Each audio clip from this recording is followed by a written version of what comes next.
हरियाणा की राजनीति में एक बार फिर से ट्रांसफर पोस्टिंग का मुद्दा गरमा गया है। लेकिन इस बार बात सिफारिश या जनहित की नहीं बल्कि सत्ता के भीतर चल रही है, जहां बड़े बड़े अधिकारियों की कलम के सामने जनता के चुने हुए प्रतिनिधि तक बेबस दिख रहे हैं।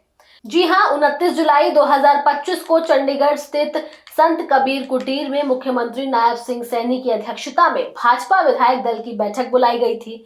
इस मीटिंग में सभी मंत्री और विधायक मौजूद थे। बैठक में जब नियमित विषयों पर चर्चा हो रही थी, तभी दक्षिण हरियाणा के एक भाजपा विधायक ने चुप्पी तोड़ी और ट्रांसफर पोस्टिंग का मुद्दा उठाकर सभी को चौंका दिया। अब नेताजी ने क्या कहा वो हम आपको इस रिपोर्ट में बताएंगे। इसके साथ ही ये भी बताएंगे कि ट्रांसफर पोस्टिंग का क्या प्रोसेस होता है।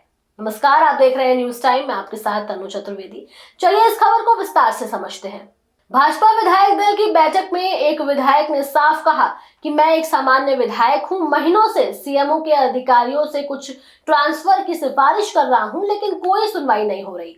यहाँ तो मंत्रियों के कहने पर भी ट्रांसफर नहीं होते। इस बयान ने जैसे ही हवा पकड़ी, कई कैबिनेट मंत्रियों ने भी उनका समर्थन किया। एक मंत्री ने तो तल्ख लहजे में कह दिया कि हमारी ट्रांसफर फाइलें जलेबी की तरह घुमाई जाती हैं। मीटिंग में ये मुद्दा जैसे ही उठा, मुख्यमंत्री नायब सिंह सैनी असहज हो उठे। सूत्रों के मुताबिक उन्होंने सीएमओ में नियुक्त एक एचसीएस रैंक के अधिकारी को सख्त फटकार लगाई और स्पष्ट किया कि विधायकों और मंत्रियों के ट्रांसफर पोस्टिंग फाइलों को बेवजह अटकाने की कोई जरूरत नहीं है। इसके बाद मीटिंग से निकलते ही वही अधिकारी तत्काल सक्रिय हो गए और शिकायत करने वाले विधायक को फोन कर वापस बुलाया। विधायक के वापस पहुंचते ही उनकी सिफारिश की गई। ट्रांसफर पोस्टिंग की फाइलों को ओके कर दिया गया। इस वाकये ने साफ कर दिया कि अफसरशाही में ऐसा नेटवर्क है जो चुने हुए जनप्रतिनिधियों को भी नजरअंदाज कर सकता है। हरियाणा में ट्रांसफर की प्रक्रिया दिखने में भले ही डिजिटल और पारदर्शी हो, लेकिन असल में इसमें ओएसडी स्तर के अफसरों का वर्चस्व है। मुख्यमंत्री कार्यालय में ट्रांसफर से जुड़े दो रास्ते हैं। पहला, सिफारिशी नोट वाला रास्ता, जिसमें विधायक या मंत्री अपनी सिफारिश लिखकर सीएमओ भेजते हैं। वहां नियुक्त एचसीएस अफसर अगर विभाग में स्थान खाली हो तो खुद ट्रांसफर की मंजूरी देता है, अगर जगह ना हो तो वो सीएम से मिलकर निर्णय लेता है। दूसरा, फाइल मूवमेंट प्रोसेस। इसमें विधायक पहले मंत्री को आवेदन देते हैं, मंत्री आवेदन को विभाग के एसीएस रैंक के अफसर को मार्क करते हैं, वहां से फाइल बनती है, फिर मंत्री तक होते हुए सीएम के पास जाती है। अंतिम मुहर फिर से सीएम की ही होती है। इन दोनों प्रक्रियाओं में चाहे मंत्री हो या विधायक, उनकी फाइलें तभी आगे बढ़ती हैं जब ओएसडी और संबंधित अधिकारी चाहे। यही वजह है कि मंत्री भी कहते हैं कि हम चाहकर भी किसी चपरासी तक का तबादला नहीं कर सकते।